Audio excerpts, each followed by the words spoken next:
Hanggang saan naaabot ang lakas ng isang ina para sa kanyang mga anak? Sa ikatlong pagkakataon, masusubok ang isang nanay na dati nang naulila ng dalawang anak na nagka-cancer. Dasal niya ngayong Semana Santa, himala para sa kanyang bunso.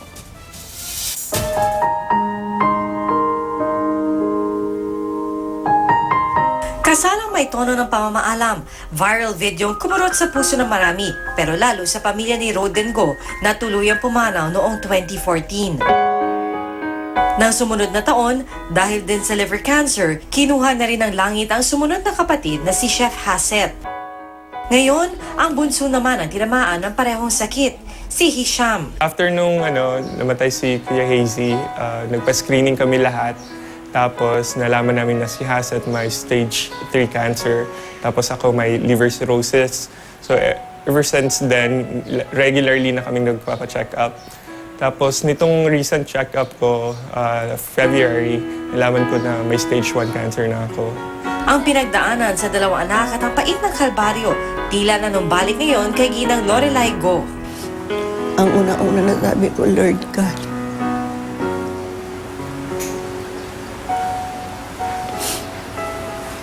ikaw na bahala sa anak ko. Sana wag naman. Sabi ko na, sana ibigay mo na lang siya sa akin.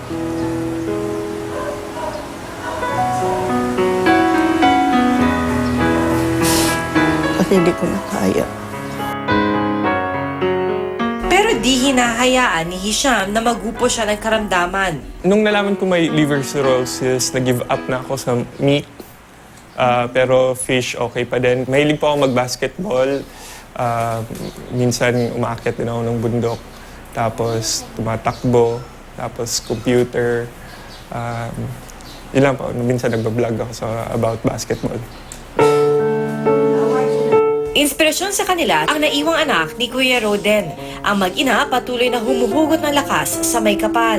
Bakit ka ganyan? Parang galit ka na. Bakit ginawa mo to? Wala. In fact, I still glorify Him. Palagi mo sabi, thank you Lord, kung ano mang itong napagdaanan namin. Siguro ginagamit mo lang kami. Kasi nakikita ko rin man, in spite sa trials na dumating sa amin, nakikita ko rin kasi na hindi kami pinapabayaan ni God. Sana ipakita niyo sa akin kung ano yung purpose niyo sa family namin para magawa ko. Just continue to use me as an instrument, Lord. Ganun lagi yung prayers ko. Ang pag-asa ni Hisham at paraan ng paglaban sa karamdaman, bukas abangan